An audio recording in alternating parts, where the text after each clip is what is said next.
hari ini tamu kita adalah Melisa dan Adi. Bersyukur bisa ketemu.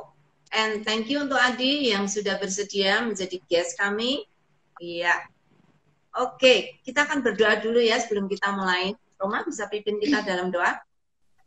Kami sungguh bersyukur kepadamu Tuhan karena Engkau Allah yang baik dalam kehidupan kami dan kami boleh rasakan kebaikan hingga saat ini. Dan malam hari ini satu hal yang istimewa untuk kami kembali boleh merenungkan firman-Mu yang tertulis dalam Alkitab khususnya dari 2 Korintus 12. Berkati setiap kami yang akan berbagi, yang akan sharing, bahkan yang siap untuk mengaplikasikan setiap buah-buah dari kebenaran-Mu sehingga kami boleh bertumbuh dan iman kami juga semakin bertumbuh di dalam Engkau.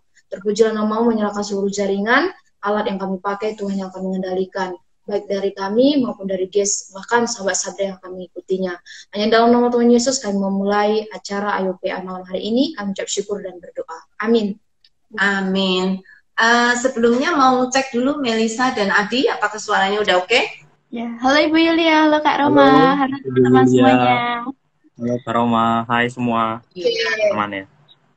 Bagus, suaranya udah nggak feedback lagi. Iya. Oke, kita akan mulai ya.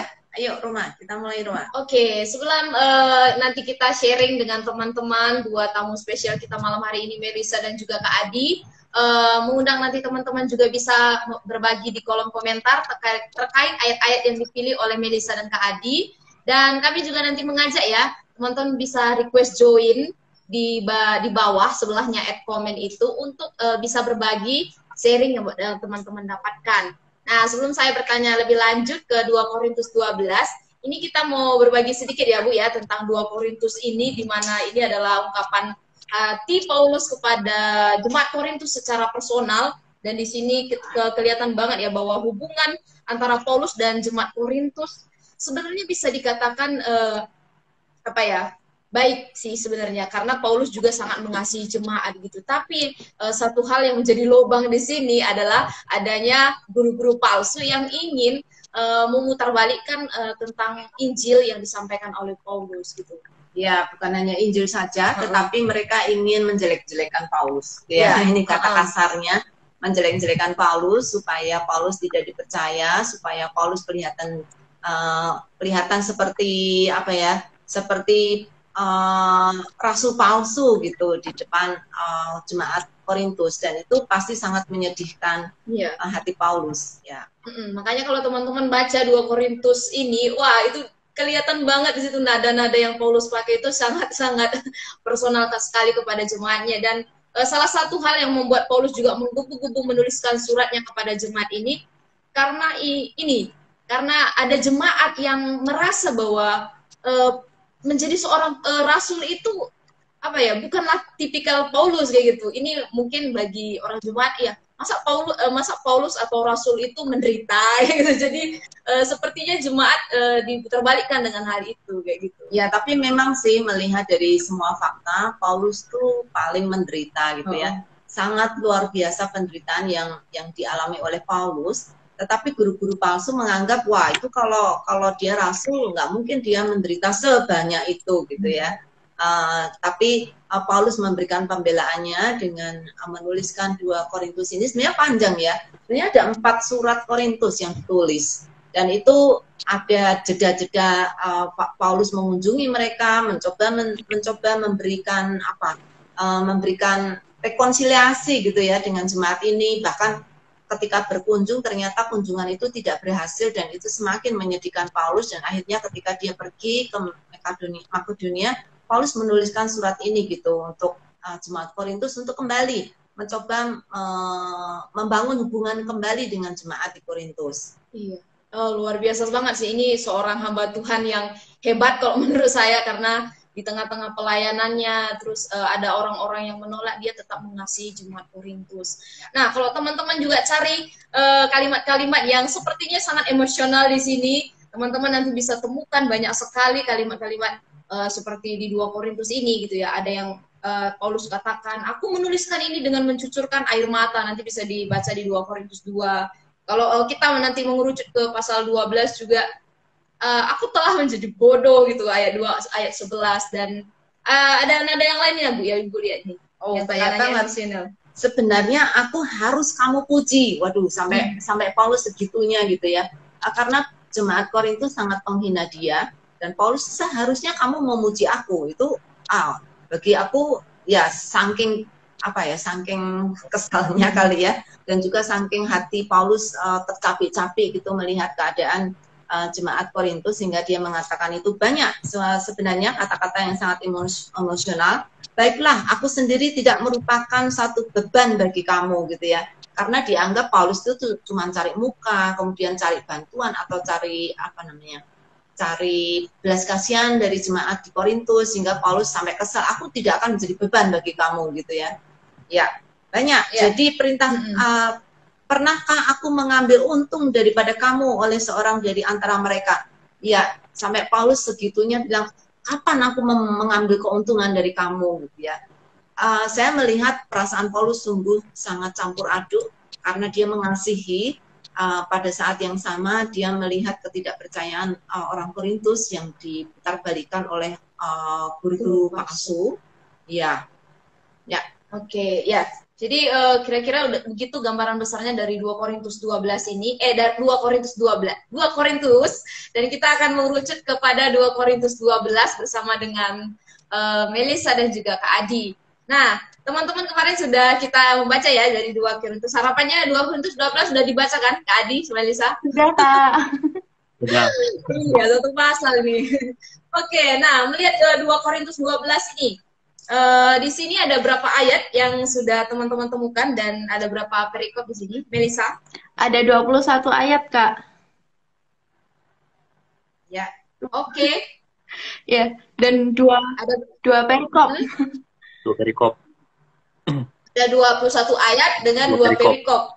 Nah, kiranya nanti bisa memilih masing-masing 1 perikop ya, supaya lengkap. Siap. Nah, oke, kalau kita melihat 2 Korintus 12 ini, siapa aja tokoh yang muncul, yang teman-teman temukan? Mungkin dari Kak Adi dulu. Paulus, Titus. Cuma itu ya? Tokoh kan? Iya. Yang kelihatan dan tidak kelihatan. Oh, iblis.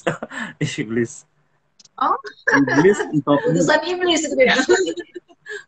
Yang kelihatan. Allah, Kak. Oh, Allah. Oh. Kirain tokoh tuh orang. Ada lagi?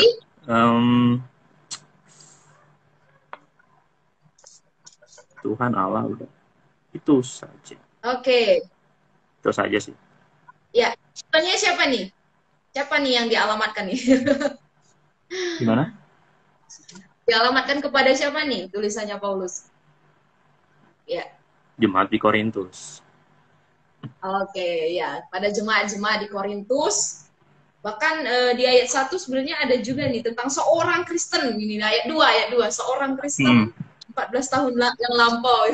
Berarti ada satu lagi di situ. Seorang Kristen yang 14 tahun lampau. Nggak ada seorang Kristen yang jadi ada beberapa orang dunia sendiri. Nah, itu juga pertanyaan itu. Ya, jadi ada beberapa tokoh di sini yang disebutkan di dalam 2 Korintus 12. Ya, teman-teman apakah juga menemukan kata-kata penting yang sering diulang di dalam 2 Korintus 12 ini? Ada. Ini dari Melissa. Oh ya. Silakan. Siapa? Saya atau Melissa dulu? Dari Melissa dulu. Melissa.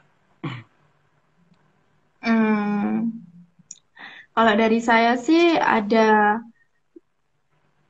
kasih, mengorbankan, berkorban, mengasihi, ya itu Kak. Oke, mungkin bisa ditambahkan oleh Kak Adi. Ada bermegah, ada kelemahan, kemudian ada kasih karunia, kemudian ada Kristus, ya kan, kuasa Kristus, kemudian ada bodoh di sini banyak ya. Terus kemudian apa lagi ya? Cukup. Sudah? Tuhan ya, Tuhan banyak. Oke, ya. Sebenarnya kata kuat juga diulang beberapa kali nih, lemah dan kuat gitu. Ya, yang saling berlawanan, yang saling paradoks. Oke, jadi secara umum apa tema penting yang bisa teman-teman dapatkan, yang bisa teman-teman temukan dari 2 Korintus 12 ini sebenarnya menjelaskan tentang apa? Mungkin dari Kak Adi. Kalau aku di sini kalau apa ya, di sini lemah lemah belum berarti nggak kuat gitu. Jadi kalau digambarkan ini keseluruhan perikop ya berarti ya, keseluruhan perikop ya. Iya. Keseluruhan perikop berarti di sini betapa sakitnya ya, betapa menderitanya Paulus di kondisi saat yang ada di perikop ini, sehingga apa ya, menjadi, kalau dari saya sendiri, menjadi pembelajaran untuk kita bisa memahami lebih jauh. Ternyata penderitaan Paulus itu belum seberapa daripada penderitaan kita sih, mungkin itu sih. Oke. Nah, gimana dengan Melisa? Kalau aku sih dapatnya Paulus itu apa ya, mengorbankan, dan sebenarnya Paulus tuh bisa gitu, maksudnya level up dan jadi hebat atau berbuat mujizat dan sebagainya gitu. Tapi Paulus enggak, apa ya, enggak menunjukkan itu gitu, karena itu nanti juga akan berdampak ke hanya mendapat pujian secara duniawi saja gitu, dan Paulus tidak ingin itu terjadi pada Paulus gitu. Itu sih yang aku dapat, dan dia berkorban gitu untuk pemberitaan Injil gitu. Aku dapatnya itu. Oke, ya. Jadi kita sudah mengerucut ke pasal 12 dari 2 Korintus ini, maka kita akan bersama-sama dengan Melisa dan juga Kak Adi akan melihat ayat mana yang akan dipilih dari 2 Korintus 12 ini. Kalau Kak Adi akan memilih ayat yang keberapa? 2 Korintus 12 ayat 9. Ayat yang terkenal. Ayat yang terkenal. Top. Melisa? Sangat top. Ya, benar. Aku ayat yang ke-15. Oke, ayat ke-15 ya. Jadi sama ya, masing-masing satu perikopnya. Ya, jadi teman-teman sudah, sahabat-sahabat yang ikut malam hari ini sudah melihat bahwa kita akan belajar dari ayat 9 dan juga ayat 15 yang dipilihkan oleh Kak Adi dan juga Melisa. Silakan nanti kita akan berbagi, belajar bersama dan aplikasikan bersama dari ayat-ayat yang sudah dipilih oleh Melisa dan juga Kak Adi. Silakan nanti ditulis juga responnya di dalam kolom komentar dan pelajaran penting yang didapatkan. Oke, ya, kita akan mulai dari ayat 9 karena Kak Adi memilih ayat 9. Kita akan belajar bersama-sama tentang ayat ini. Nah, firman Tuhan berkata demikian, tetapi jawab Tuhan kepadaku, cukuplah kasih karuniaku bagimu, sebab justru dalam kelemahanlah kuasaku menjadi sempurna. Sebab itu terlebih suka aku bermegah atas kelemahanku, supaya kuasa Kristus turun menaungi aku. Ya, ayat ini sangat top sekali, sangat terkenal sekali. Tapi ayat ini nggak boleh dilepaskan dari teks-teks sebelumnya ya. Jadi ayat 7, 8, 9 itu saling berhubungan satu dengan yang lain. Ya. Oke. Nah, mengapa nih Kak Adi tertarik memilih ayat 9 ini ketika membaca 2 Korintus 12?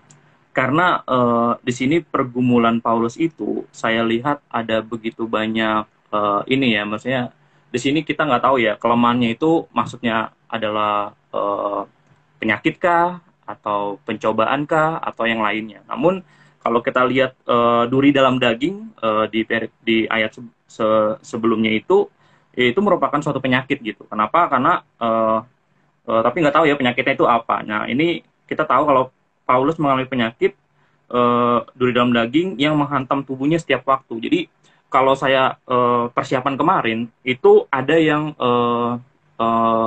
menafsir itu epilepsi. Kalau mungkin nanti Bu, itu banyak ya, banyak tafsiran gitu penyakit apa. Karena kalau epilepsi kan dia suka pingsan gitu kan. Jadi kalau dulu kan naik perahu gitu kan, naik perahu ya kan, atau naik kapal gitu kan, kalau kena angin gitu kan langsung jatuh gitu kan dan lain-lain. Jadi berjuang sekali gitu, dan juga banyak juga tafsiran juga kalau Paulus itu nggak ganteng gitu kan, jelek, kurus badannya dan lain-lain. Jadi ada botak, katanya kepalanya botak gitu. Jadi banyak tafsiran yang saya lihat gitu kan. Tapi di sini saya melihat, ternyata Tuhan pakai itu bukan orang yang kuat loh bahasa gitu kan.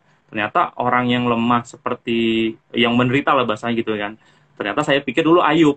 Nah pas saya gali itu ternyata kayaknya hampir sama ya, hampir sama Paulus, Ayub dan Paulus itu penderitaannya. Cuma di sini kita di ayat 12 ayat 9 ini lebih mantapnya itu Tuhan tuh langsung ngejawab gitu.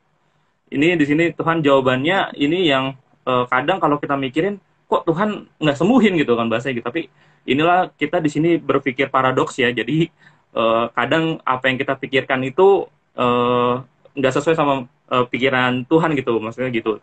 Dan disinilah yang kita coba apa namanya, coba gali ya kan, karena banyak sekali jawaban Tuhan yang menegur saya secara pribadi ya kan. Biasa kita kan anak-anak muda ya kan, atau kita yang merasa lemah, ya udahlah Tuhan aku mau sembuh, jadi nggak mau melakukan aktivitas lain gitu kan. Padahal di sini Paulus sakit pun gitu kan, Paulus sakit pun dia tetap memberitakan Injil, dia tetap pergi, dia tetap setia, dia tetap taat. Jadi seperti itu sih. Nah, jawabannya panjang lebar. Sudah menjawab konteksnya ya langsung ya. Nanti masih ada pertanyaan lagi kok. Iya. Oke, ya. Jadi teman-teman udah mulai bisa ya melihat gambaran dari perikop 1 khususnya ya tentang kelemahan yang ada yang dimasukkan oleh Paulus. Jadi apakah bisa dikatakan bahwa kelemahan yang dimaksud Paulus dalam ayat 9 ini seperti apa? Apakah itu adalah tadi penyakit duri dalam daging atau seperti Kalau apa? saya menyimpulkan itu penyakit. Karena banyak penafsir melihatnya itu sebagai duri dalam daging kan, apalagi di ayat pertama itu 14 tahun gitu. 14 tahun di mana pergumulan itu, dan doanya itu 3 kali kan. 3 kali berdoa itu, kalau dalam arti bukan 3 kali hari ini terus besok atau itu enggak ya, tapi 3 periode. Kalau bahasa pasirnya gitu, 3 periode, dan itu sangat lama, tapi Tuhan jawabnya cukupkanlah kasih kurniaku. Jadi nanti kita lebih dalam lagi untuk masuk ke ayat ini sih. Sangat menarik. Oke. Ya, kelemahan bisa juga bukan secara fisik sih ya. Ada juga yang mengatakan dia punya punya musuh, ya musuh-musuh banyak, dan itu tidak dihalangi oleh Tuhan. Jadi seakan-akan Tuhan membiarkan musuh-musuhnya tuh mengacaukan beberapa pelayanan Paulus bisa. Tapi kebanyakan penafsir memang mengatakan kelemahan daging ya, kelemahan tubuh. Ada yang mengatakan mata, karena waktu dia menulis tuh dengan huruf yang gede-gede gitu ya. Ada juga yang tadi punggungnya bungkuk gitu ya, dia tidak bisa berdiri dengan tegak. Itu tadi ada yang mukanya jelek karena kepalanya botak dan hidungnya seperti paruh burung. Aduh, banyak tafsiran yang menggambarkan, mendiskreditkan fisik gitu ya, fisik dari Rasul Paulus. Oke. Ya. Oke, masih di ayat 9 ya, kita tadi tahu bahwa kelemahan yang dimaksud sudah ada di situ, dan di sini dikatakan sebab justru dalam kelemahanlah kuasaku menjadi sempurna. Nah, kenapa nih Paulus bisa bermegah dalam kelemahannya? Makanya dikatakan sebab itu terlebih aku suka bermegah atas kelemahanku. Ini termasuk kata yang beberapa kali ya diulang, kata kelemahan di sini. Mengapa Paulus suka bermegah di dalam setiap kelemahan itu tadi? Suka dalam kelemahannya ya tadi ya? Bermegah. Ya, bermegah. Di sini kalau kita lihat di dalam perikop hari ini, kita kan di sini Paulus tuh, ini ayat yang kedua tadi ya, sebab di dalam kelemahanku, yang mana tadi ya, saya lupa deh. Iya. Benar. Ayat 9 di bagian B. Bagian B, sebab itu terlebih suka aku bermegah atas kelemahanku, supaya baru sampai situ aja Bu ya. Ya, kalau ya saya bacanya terlalu sampai habis soalnya, jadi agak ini.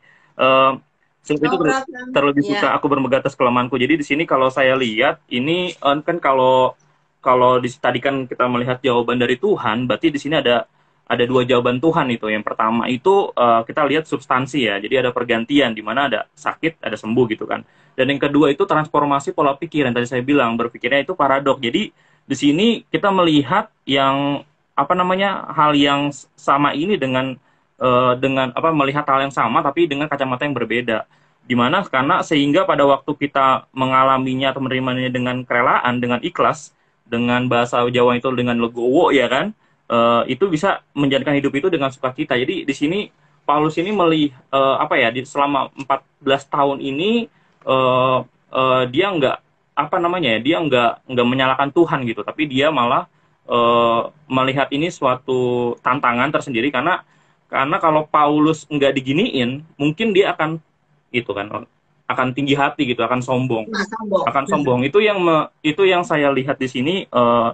Ada beberapa yang mungkin agak ini ya, agak kalau kita mikirin pakai pikiran manusia gitu, pikiran kita itu nggak nyampe gitu. Maksudnya nggak bisa bisa korslet gitu. Tapi kalau kita samain dengan maunya Tuhan, pikiran Tuhan, itu ada satu ketersinambungan. Jadi Paulus itu ngambilnya tuh ngambil yang dari pikiran Tuhan itu, bukan ngambil pikiran manusia yang mungkin suatu saat dia bisa nyalain Tuhan, bisa nyalain apa. Tapi kalau di sini kita lihat Paulus itu malah setia, melihat ini suatu keikhlasan karena ini bentuk bagaimana saya tetap setia dan mau memberitakan Injil dengan kondisi seperti apapun. Mungkin itu sih Bu, kalau saya lihat. Ya, sebenarnya jawabannya ada di bawah, ada di ayat itu juga. Kenapa dia suka bermegah? Supaya kuasa Kristus yang nyata. Jadi dia ingin menyembunyikan dirinya supaya Kristus yang nampak, bukan betul. Dia, tetapi Kristus. Iya. Lagi-lagi Kristus yang apa ya, sebagai selalu mengingatkan gitu, nggak ada alasan untuk sombong, tinggi hati atau bermegah atas dirinya sendiri. Nah, dan masih di ayat yang sama juga kita melihat dikatakan bahwa cukup kasih karunia dari Allah. Nah, apakah menurut Kak Adi di sini Paulus itu menerima memang benar-benar dengan cukup kasih karunia yang dari Allah? Kita ngomongin Paulus nih ya. Jadi saya agak berbeda dalam arti gini ya, karena kalau kita mempersiapkan bahan PA ini kadang itu gitu kan, langsung nusuk sendiri gitu kan. Jadi di sini Paulus cukup gitu kan, dalam arti ya, memang sangat dia udah inilah, udah penderitaannya mungkin lebih banyak lah saya gitu kan. Siapa saya ya kan, begini aja masih males, baca Alkitab aja masih mungkin bolong-bolong ya kan Bu, kayak gitu. Jadi saya melihat di sini kalau pas saya menggali cukup gitu, memang cukup Bu, nggak ada harus dilebihkan atau dikurangi. Ini sebenarnya sudah cukup kalau hanya kasih karunia aja yang menjadi, maksudnya anugerah itu yang kita terima itu sudah cukup untuk kita bisa mengikuti apa yang menjadi panggilan Tuhan untuk kita jalankan. Jadi itu Bu, jawabannya cukup. Ya, saya kira untuk kita semua ya, kita semua kasih karunia Tuhan tuh cukup, terutama karena kita sudah menerima keselamatan dari Dia. Betul, Bu. Jadi sekalipun tubuh kita hancur, tetapi kalau kita mendapatkan keselamatan itu worth it gitu ya, maksudnya. Jadi Paulus mengatakan, aku mengorbankan diriku, mengorbankan apapun, bagi aku tetap worth it gitu, karena kasih karunia Tuhan yang sudah menyelamatkan aku itu sungguh luar biasa gitu ya. Apa gunanya kalau dia bisa mendapatkan seluruh dunia ini tetapi jiwanya binasa. Dan itu kasih karunia yang terbesar yang kita bisa alami sebagai hidup orang Kristen karena keselamatan yang Tuhan berikan. Betul. Ya. Jadi ini sudah menekankan juga bahwa kasih karunia Tuhan itu ada melimpah bagi kita ya. Cukup di sini bukan berarti kita kurang beriman, bukan berarti Paulus di sini kurang beriman, tapi benar-benar sesuai dengan panggilan yang Tuhan berikan kepada Paulus. Nah, oke, ya Kak Adi, tidak lengkap rasanya kalau kita nggak belajar sesuatu nih dari ayat yang dipilih hari ini. Nah, pelajaran penting apa nih yang bisa ditangkap dari ayat 9 ini? Kalau saya mempersiapkan bahan PH hari ini, itu kita belajar kalau Tuhan itu nggak mau membuang duri dalam daging Paulus ya. Kenapa? Karena tetapi dia memberinya kasih karunia yang cukup, yang seperti tadi yang kita bacain tadi. Duri itu penting, kenapa? Itu menjaga kita atau menjaga Paulus lah bahasa dalam arti konteksnya ini, itu kita tidak menjadi sombong. Tetapi sebaliknya, dengan kesadaran, dengan kita tahu kita ini lemah gitu kan, membuat kita itu makin bersandar sama Tuhan gitu.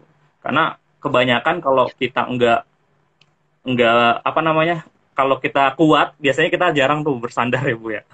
Tapi kalau kita lemah di situ, apalagi sedih ya kan, atau lagi diputusin pacar atau apalagi, itu udah pasti susah untuk didekat sama siapa, nggak bisa gitu. Jadi disinilah titik lemah kita itu, malah itu titik di mana kita sebenarnya Tuhan itu udah hadir gitu, dalam arti udah sangat jelas gitu kalau kita butuh dia gitu. Itu sih Bu. Ya, jadi kalau kita sombong, kita harus minta kepada Tuhan duri dalam daging ya, supaya kita nggak sombong. Tapi masing-masing kita pasti punya duri dalam daging Pasti kok. Bu, pasti Bu. Saya pun banyak Bu. Pasti, iya. Iya, supaya kita terus bersandar pada Tuhan. Jadi apa? Kita harus seperti Paulus ya, menerima duri dalam daging supaya kita tetap bersandar kepada Kristus. Thank you, Adi. Iya Bu, thank you Bu. Okay. Nah, ini satu lagi Bu, yang terakhir Bu, langkah praktis apa nih yang mau diaplikasikan nih? Aplikasi dari bagian apa ayat yang dibahas nih? Kalau aplikasi selama persiapan ini ya saya akan menjadikan kelemahan ini untuk terus bersandar kepada Tuhan. Gitu. Kelemahan tuh duri dalam daging ya Bu ya. Karena ini kan pergumulan masing-masing orang Bu. Jadi benar-benar kalau ya harus benar-benar bersandar sama Tuhan itu aja. Dengan pegangan yang baca kitab suci, renungan, ya kan, saat teduh dan lain-lain. Ya, dan persekutuan dengan orang percaya, ya, saling menguatkan. Ya. Oke, thank you Kak Adi. Kita akan melihat respon dari teman-teman yang sudah mengikuti pada malam hari ini. Nanti ada beberapa tanggapan ini yang saya akan bacakan dan Ibu Yuri akan juga bacakan. Iya. Nah, ada satu tanggapan nih dari Ray. Kalau nggak salah ya. Oke, dari Ray. Ayat 10, Paulus senang dan rela dalam kelemahan. Luar biasa sekali sih pola pikir ini. Amin, ya. Oke, Tere, saya juga terkesan dengan ayat 9 dari 2 Korintus 12 ini. Ya, pelajaran apa nih yang teman-teman dapat? Silahkan dibagikan ya. Ya, ini ada respon juga dari Alex. Kakak bilang tadi, yang disebut duri dalam daging itu penyakit. Nah, penyakit apa? Tadi sudah ya. Jadi kita nggak sebut lagi, karena tadi siapa namanya, Adik sudah menjelaskan. Ya, tapi ada jawaban nih dari teman yang lain. Dari Ray, duri dalam daging bisa dipahami dua arah, baik kelemahan daging atau sakit, bisa juga pahami orang-orang yang tidak menyukai Paulus, khususnya dalam konteks guru-guru palsu. Oke, dari Ibu Lani, cukuplah kasih karuniaku bagimu, menurut saya Yesus itu enough, membuat hati kita penuh sekalipun kita hidup dalam penderitaan. Amin. Iya. Amin. Makasih Bu Lani. Iya, ada satu pertanyaan nih Kak Adi dari Saudara Ray. Belum menangkap nih yang dimaksud paradoks oleh Bang Adi. Paradoks yang seperti apa nih yang dimaksud? Oke, berpikir paradoks itu berpikir berpikir seperti apa yang Tuhan pikir gitu. Jadi kadang kita melihat misalkan kayak Yusuf kan, contohnya saya ngambil Yusuf bahasanya gitu kan biar simpel. Yusuf itu mungkin kalau kita lihat, wah dia dibuang sama saudaranya gitu kan. Cuma pasti kita mikir, wah Tuhan gimana sih masa nggak gitu? Tapi Tuhan Allah di atas tuh bilang yes good ya kan. Tuhan ujiannya lagi ada lagi ya kan, istri Potifar gitu kan, terus dia menolak gitu kan. Manusia bilang gimana sih untuk naik jabatan tinggi tuh harus kayak gini, tapi jawaban manusia itu salah gitu, tapi jawaban Tuhan good karena dia nggak mau mengambil istri Potifar kan. Seperti itu. Jadi berpikir transformasi pola pikir, jadi kondisinya tetap sama tapi pikiran kita tuh bukan pikiran kita gitu loh, dalam arti kita melihat cara pikir Allah Tritunggal itu gitu sih. Jadi berpikir paradoks. Oke. Mungkin bisa Ibu tambahin. Takutnya salah. Iya. Kalau kalimat sebenarnya jika aku lemah maka aku kuat itu juga sesuatu yang paradoks ya. Lemah tapi kuat. Lemah tapi kuat. Ini ada respons dari Tere. Dari ayat 9 ini saya belajar bahwa Tuhan seringkali menunjukkan apa yang menjadi kelemahan kita supaya kita semakin bersandar pada anugerahnya dan supaya nama Tuhan saja yang dimuliakan di atas segala yang kita kerjakan. Setuju, Tere? Ya, ini ada pertanyaan nih dari Ibu Lani. Tolong tanya, apakah duri dalam daging ini juga bisa diartikan salib yang harus kita pikul? Tidak persis sama, Ibu. Kalau duri dalam daging biasanya itu ada di dalam diri kita. Sedangkan salib itu bisa dari faktor luar, gitu ya. Jadi tidak persis sama, tapi efeknya sama gitu ya, kita mendapatkan penderitaan baik dari faktor dalam atau faktor luar. Ya. Dari Marulang Butom, kata sempurna maksudnya apa ya? Jadi mungkin ini Bu, ayat 9 nih Bu. Kan sebab justru dalam kelemahanlah kuasaku menjadi sempurna. Nah, yang ditanyakan oleh Pak Marulang itu, kata sempurna dalam ayat ini maksudnya apa? Dalam kelemahan kuasaku menjadi sempurna. Ada yang mau? Roma coba jawab. Iya. Oke, ya, kata sempurna di kuasa Allah sempurna di sini, kalau menurut saya sih lebih kepada penyadaran gitu, penyadaran diri akan kelemahan kita, dan juga kita sadar dalam kelemahan kita ada kekuatan Allah gitu. Jadi semakin kita tahu, ketika kita semakin dalam kelemahan kita sadar juga bahwa kita butuh Allah di dalam kehidupan kita, dan makanya mungkin bangga dalam kelemahan itu karena ada kekuatan yang Tuhan sediakan gitu. Jadi kuasa Allah itu semakin nyata terus, semakin menguatkan kita terus di tengah-tengah kelemahan kita. Mungkin dari saya gitu, mungkin Ibu mau tambahkan? Ya, menjadi sempurna karena kuasa Kristus menjadi sempurna karena tidak lagi terhalangi oleh kelemahan diri gitu ya. Karena ketika kita, ini ada satu nyanyian ya, ketika kita angkat tangan, Tuhan turun tangan gitu ya. Iya. Jadi ketika kita menyerah, maka kuasa Tuhan sempurna karena Dia yang menolong seluruhnya, dan tidak lagi ada tidak ada lagi jasa manusia gitu ya. Ya. Masih ada respon. Wah, thank you. Ini ya teman-teman yang di rumah lumayan aktif juga nih hari ini ya untuk meresponi. Ibu Juli. Halo Ibu Juli. Duri dalam daging berarti segala sesuatu yang mengganggu kita ya, yang membuat diri kita merasa lemah. Gimana kalau saya merasa saya tidak memiliki duri dalam daging? Apa berarti saya tidak bersandar sama Tuhan ya? Mungkin belum Ibu. Ya, kebanyakan duri dalam daging sih bukan kelemahan badan, hanya secara kelemahan badan ya, tetapi kelemahan yang membuat kita sulit untuk, bukan sulit ya, membuat kita semakin berusaha gitu untuk melayani. Jadi kebanyakan duri dalam daging itu membuat kita lemah untuk melayani gitu ya, karena terhalang oleh duri dalam daging ini. Jadi kita harus benar-benar bersandar pada Tuhan, minta kekuatan dari Tuhan supaya duri dalam daging ini tidak menghalangi semangat pelayanan kita, tidak menghalangi kemauan kita untuk melayani dengan sempurna atau dengan sungguh-sungguh gitu ya. Jadi masing-masing kita pasti punya Ibu. Mungkin Ibu belum merasa saja. Iya, ini dijawab oleh Saudara Hesron Ibu. Kita tidak perlu meminta duri dalam daging, sebab hampir setiap kita sedang menghadapi duri dalam daging itu. Menurut saya, duri dalam daging itu bukan hanya berbicara tentang penyakit atau kelemahan. Nah, apa nih? Kalau bukan penyakit, bukan kelemahan, jadi menurut Hesron apa ini? Duri dalam daging. Oke, nanti dijawab di kolom komentar ya. Iya. Nah, satu tanggapan dari Ibu Riana, berkat banget Tuhan memakai orang-orang yang memiliki kelemahan untuk menyatakan kemuliaan dan juga kuasanya. Iya, ya. Oke, kita lanjut yuk. Wow, iya, waktu sudah mengalir terus.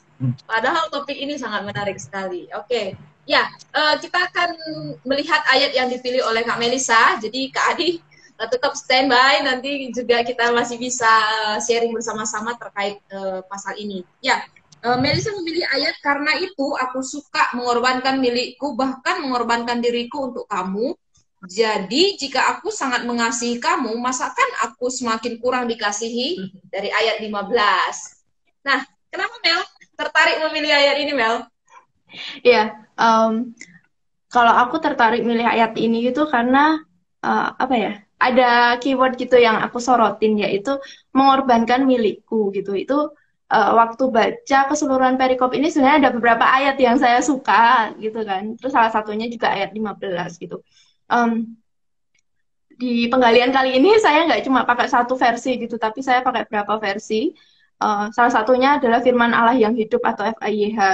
Nah, di situ kalau di ayat 15 tuh dengan jelas atau gamblang gitu dijelaskan atau disebutkan, saya senang berikan diri saya dan segala yang saya miliki demi pertumbuhan iman saudara. Saudara di sini tuh yang dimaksud adalah jemaat Korintus atau orang-orang Korintus pada saat itu gitu.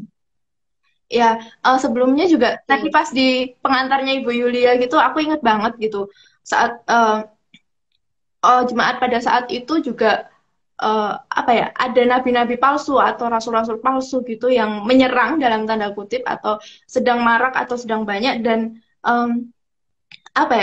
representasi rasul yang didapat dari jemaat itu sangat berbeda gitu dengan Paulus, kayak yang harusnya dalam keadaan yang bermegah, dalam keadaan yang berkecukupan tanpa kekurangan gitu. Tapi Paulus tuh malah berbanding terbalik gitu. Dia datang, dia sebagai rasul itu dengan segala yang dia miliki, dan itu bisa disebut kekurangan gitu. Nah, dan di situ juga kalau di perikop ini aku lihat jemaat di Korintus juga apa ya bisa dibilang menyebut Paulus itu cuma dianggap mencari uang atau mencari uh, kepentingan pribadinya saja gitu. Kalau teman-teman bisa lihat di ayat sekitar ayat 15, entah ayat di ayat sekitar di ayat 16 itu dengan gamblang gitu. Jemaat di Korintus pun sampai bilang nampaknya kita tidak usah mengeluarkan biaya apa-apa untuk kunjungan itu. Nah, tetapi si Paulus itu orang yang licik sekali dan ia pandai memperdaya kita. Nah, itu menurut FIYH seperti itu gitu. Jadi ya emang keadaannya mungkin udah chaos ya, kayak jemaat di Korintus juga udah mulai nggak percaya gitu sama Paulus gitu. Dan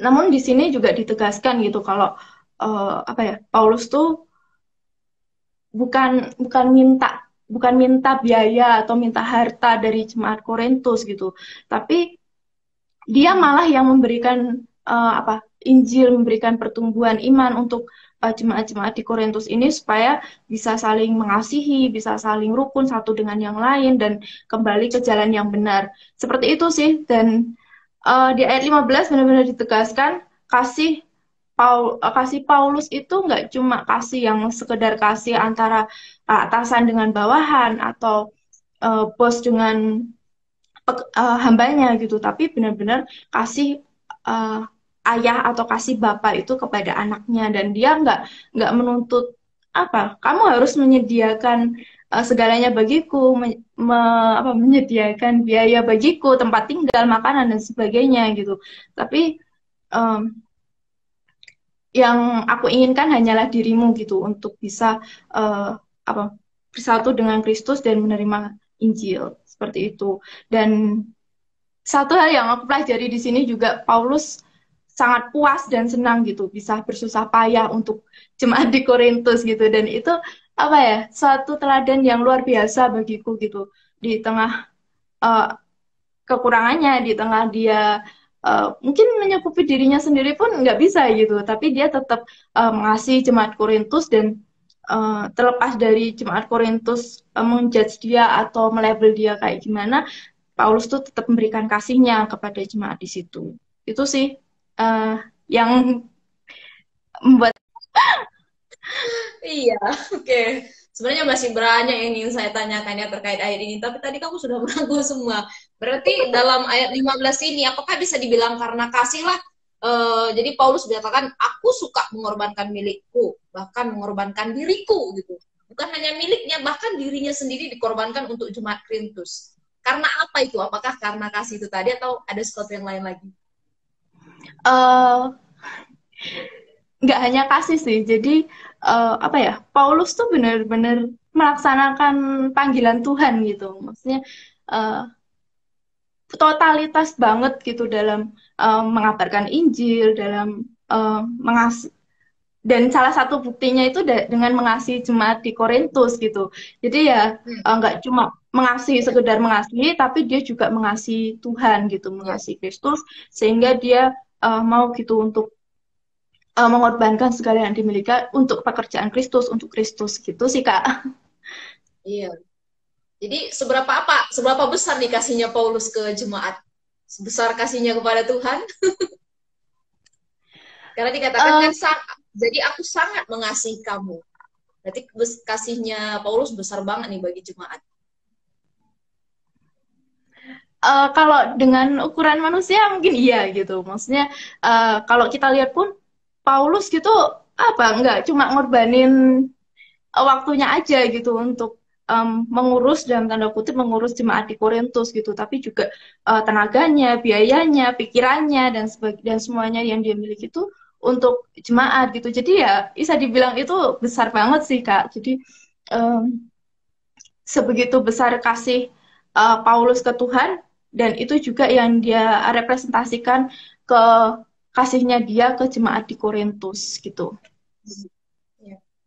Nah, dan di ayat ini apa nih respon atau harapan Paulus terkait jemaat Korintus nih? Karena Paulus kan besar kasihnya kepada mereka gitu. Gimana nih harapan Paulus terkait respon jemaat? Kalau di ayat 15 ini dikatakan di bagian terakhir, Ya, masakan aku semakin kurang dikasihi. ya. Nah, Kalau bicara kalimat yang terakhir itu juga menarik gitu Kak. Tapi lagi-lagi aku juga membandingkan dengan versi yang lain gitu. Selain terjemahan baru, aku juga FHYH juga. Kalau di FHYH itu walaupun Paulus itu sedemikian besar mengasihi jemaat Korintus gitu, tapi kalau situasi di perikop itu terlihat gitu kalau kasih jemaat Korintus ke Paulus pun juga semakin kayak memudar gitu, sedikit memudar gitu. Dan dengan di perikop ini gitu Paulus nulis ini supaya jemaat Korintus tuh juga menyadari gitu kalau si Paulus tuh benar-benar rasul, benar-benar utusan Tuhan, dan itu bukan karena diangkat oleh manusia gitu, tapi memang em, itu anugerah dari Tuhan dan bukan hasil usahanya dia sendiri gitu sih Kak. ya, oke. Ya. Jadi pelajaran penting apa nih yang didapatkan dari 2 Korintus 12 ayat 15 ini, Mel? Pelajaran penting yang aku dapat sih Paulus tuh benar-benar contoh yang sesungguhnya gitu dalam hal menerapkan kasih gitu. Walaupun uh, walaupun jemaat pada saat itu pun jemaat pada saat itu pun kayak nggak kurang menghargai gitu atau kurang mengapresiasi kasih yang diberikan Paulus gitu, tapi dia tetap mengasihi jemaat di Korintus gitu, dan kasihnya itu benar-benar kasih kayak ayah dengan anak gitu atau bapak dengan anak gitu sih Kak. Jadi ya bukan anak yang harusnya kasih harta ke orang tuanya, tapi emang orang tuanya yang harus memelihara anak gitu. Dalam hal ini adalah jemaat Korintus. Ya. Gitu. Nah, aplikasi yang ingin diterapkan setelah ini? Ya, tentu nggak jauh-jauh dari kasih ya. Ya, saya mau belajar lebih lagi uh, untuk mengasihi orang-orang yang bandel dalam tanda kutip. Maksudnya, walaupun mereka ngomong segala macam tentang saya, ngomong yang tidak benar tentang saya, tapi saya tetap berpegang teguh gitu sama kebenaran, dan itu yang mau saya implementasikan, diaplikasikan dalam kehidupan saya. Gitu, Kak. Oke. Ya, thank you Melisa sudah bersharing bersama-sama dengan kita malam hari ini dari 2 Korintus 12 ayat 15. Nah, kita mau respon dari teman-teman ya, yang bisa menolong kita semakin mengerti ayat ini. Apakah teman-teman sudah memberikan respon? Ini responsnya masih duri dalam daging. Wah, kayaknya menarik sekali memang kata duri dalam daging ini. Ini Kakak Ocha bertanya, ekspektasi tidak sesuai dengan kenyataan, apakah itu termasuk duri dalam daging? Mungkin bukan itu ya Bu yang dimaksud ya. Duri dalam daging bukan sesuatu yang kita bisa usahakan, tetapi sesuatu yang sudah ada atau sudah menimpa kita gitu ya, yang sering menghalangi pelayanan kita, menghalangi kita bisa fokus untuk Tuhan gitu ya. Nah ini dari Hesron akhirnya dijawab nih. Duri dalam daging juga berhubungan dengan karakter atau sifat yang menghambat pelayanan Paulus. Ya bisa juga. Ada tafsiran juga yang mengatakan seperti itu ya. Sifat Paulus yang menggebu-gebu, yang suka meledak-ledak gitu ya. Kemarahan dia dan lain-lain itu kadang ada orang mengatakan itu duri dalam daging karena sifat karakter Paulus yang seperti itu gitu ya. Kita tidak tahu karena Alkitab tidak mengatakannya dengan jelas, jadi kita tidak akan berasumsi terlalu banyak ya, tapi yang jelas itu kelemahan, baik itu karakter, baik itu tubuh, baik apapun yang menghambat kita untuk bersemangat melayani atau menghambat kita untuk sungguh-sungguh melayani dengan sepenuh hati gitu ya. Ya. Oke. Ada satu tanggapan dari Ibu Evisna juga, duri dalam daging mungkin bisa berupa trauma masa lalu yang terus mengganggu hidup dan menghalangi atau menjadi masalah dalam menjalani kehidupan saat ini. Iya, ya masih duri dalam daging ya. Apakah sesuatu yang mengintimidasi hati kita, apakah bisa dikategorikan duri dalam daging untuk kita lebih fokus sama Tuhan, Bu? Enggak persis juga gitu, karena ini akan terus menerus gitu ya. Ini duri dalam daging itu bukan pergi nanti durinya datang lagi, nanti durinya pergi datang, enggak, itu sudah menetap di dalam kita gitu ya. Kalau mengintimidasi kan karena faktor luar ya yang datang, kemudian nanti kalau sudah ya pergi, enggak. Ini sesuatu yang sudah mendarah daging gitu di dalam hidup kita. Ya, Ibu Lani, ayat 15 saya sudah pernah mengalaminya. Memang orang yang punya kasih itu seringkali yang paling tersakiti. Tuh. Tolong tanya apakah keadaan itu seperti pikul salib kah, Ibu? Bisa juga gitu ya, karena tapi memikul salib itu bukan sesuatu yang kita kesalahan kita gitu. Maksudnya gini, misalnya saya menabrak orang gitu ya di jalan, misalnya saya menabrak orang lalu saya dipenjara karena orang yang saya tabrak mati misalnya ya, lalu saya dipenjara. Oh, itu bukan pikul salib, itu kesalahan kita sendiri ya. Jadi pikul salib itu bukan sesuatu kesalahan yang kita lakukan terus kita menderita karena itu, bukan. Ini pikul salib itu kita menderita untuk orang lain ya. Oke, menurut saya tuduhan guru palsu kepada Paulus nampaknya bukan hanya tentang penderitaan, melainkan juga ada indikasi bahwa Paulus dituduh mencari belas kasihan lewat kelemahannya yang disebutkan di ayat 15. Bisa juga, ya, bisa juga. Oke. Ya.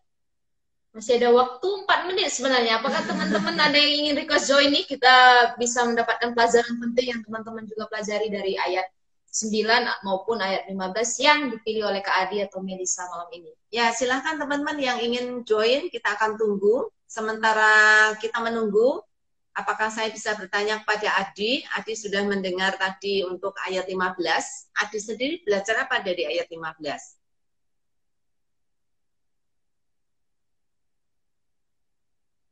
Bisa hidupkan dulu audionya.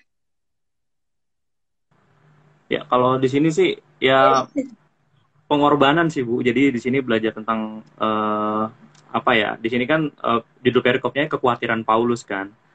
Dan bagaimana kita coba untuk mengorbankan semua, karena dengan kita mengorbankan sampai mati pun sebenarnya masih kurang gitu. Ya kan? Cuma tapi di sini udah sangat sep gitu. Gak kedengeran nih. Kedengeran. Oh ya, gitu. Gitu sih Bu. Iya. Oke, ya, ini masalah pengorbanan diri, ya memang kalau pengorbanan diri itu karena niat diri, kemungkinan akan lemah ya. Terkhusus tadi kayak Ibu Lani ya, kita mengorbankan diri karena kemauan kita, nanti ketika ditolak kita akan sakit hatinya luar biasa gitu ya, kecewanya besar. Tetapi kalau Tuhan yang suruh, Tuhan yang meminta kita untuk mengorbankan diri dan memberikan diri kita, ketika kita ditolak, kita tidak kecewa karena kita memuaskan Tuhan, bukan memuaskan manusia gitu ya. Ya, kamu sendiri dapat apa, Roma? Wah, saya dapat banyak bonus. Ya, maksudnya dari pasal ini, khususnya dari 2 ayat yang teman-teman pilih tadi, semakin ini sih introspeksi diri gitu. Paulus aja seorang hamba Tuhan yang luar biasa, seorang pelayan Tuhan yang luar biasa, mempunyai kelemahan dan itu dipakai sebagai alat supaya semakin nyata kuasa Tuhan dan dia selalu bersandar kepada Tuhan, bersandar kepada kekuatan Tuhan gitu. Apalagi siapa sih saya dibandingkan Paulus gitu.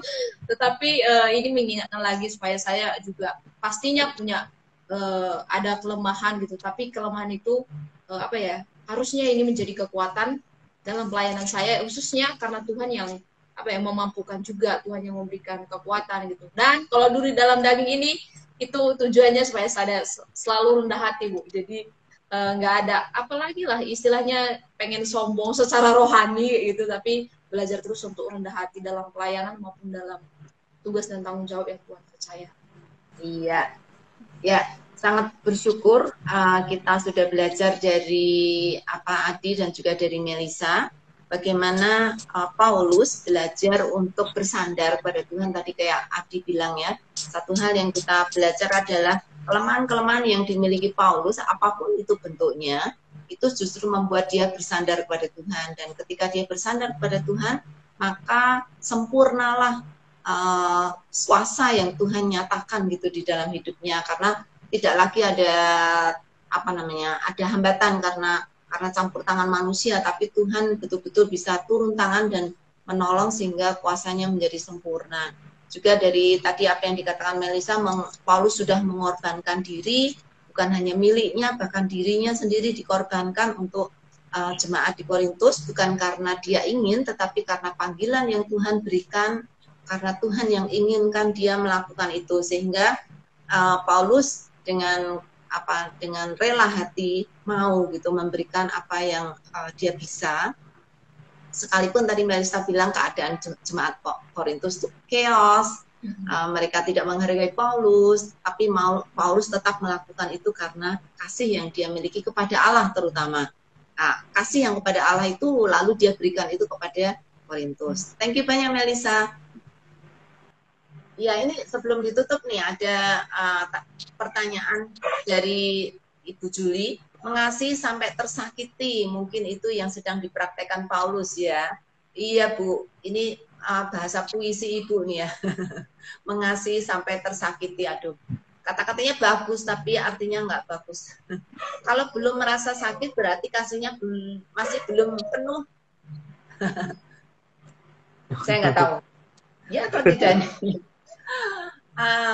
Ya, terima kasih Ibu. Ini akan menjadi perundangan Ibu dengan Tuhan ya. Jadi minta Tuhan yang jawab. Oke, Kakak Ocha, terima kasih terberkati dengan penjelasan tentang duri dalam daging. Ya, kemudian Ibu Lani, betul kuasa Tuhan makin nyata ketika kita lemah. Iya, thank you semua. Kita semua mendapatkan berkat. Thank you untuk Adi, thank you untuk Melisa, thank you untuk penggalian dan juga sharing yang sudah diberikan. Ya, kita tutup dalam doa. Bisa tolong Kak Adi bisa menutup dalam doa? Ya, mari kita bersatu dalam doa. Bapa dalam surga, kami mengucap syukur ya Tuhan untuk kasih dan anugerah-Mu. Untuk malam ini kami boleh ber-PA Tuhan, di mana kami boleh belajar dari Paulus untuk boleh terus hidup di dalam takut akan Tuhan, hidup di dalam standar Tuhan, hidup di dalam berdasarkan kepadamu ya Bapak, berlandaskan kepada Tuhan. Tuhan, kami bersyukur untuk apa yang telah kami lakukan, apa yang telah kami gumulkan ini Tuhan, kiranya boleh kami aplikasikan dalam kehidupan kami masing-masing, dan juga Tuhan berkati untuk IOPA untuk terus menjadi berkat di media sosial dan dimanapun Tuhan. Dan saat ini kami yang berpisah satu dengan yang lainnya, Tuhan yang memberkati dan menjaga dan melindungi kami. Di dalam nama Tuhan Yesus kami berucap syukur. Amin. Amin. Ya, thank you. Sampai IOPA. Ya, salam IOPA. Ya, ini acara kita PA minggu depan apa nih, Roma? Iya, kita akan bertemu lagi teman-teman minggu depan. Kita akan beralih. Sudah Agustus dong ya? Iya, minggu depan udah tanggal 1 Agustus, spesial kemerdekaan. Kita akan belajar tentang Taurat Tuhan dari Mazmur 1. Iya. Wow. Ya, betul. Ya. Tadi join loh minggu depan. Ya, seluruh Agustus kita akan dedikasikan untuk Mazmur. Jadi ada Mazmur 1, Mazmur 23, dan seterusnya Mazmur terkenal, walaupun banyak banget tuh sebenarnya Mazmur yang terkenal. Tapi kita akan ambil 5 pasal dari Mazmur untuk kita gali bersama. Oke. Ya, dan teman-teman sekali lagi yang ikut malam hari ini yang ingin gabung sebagai guest kita seperti Kak Adi atau Kak Melisa, bisa mendaftarkan diri, bisa join melalui DM. Nanti DM aja Sabda Yilsa atau IOPA, nanti kita akan invite sebagai guest. Kalau teman-teman join, kalau teman-teman mau ya silahkan.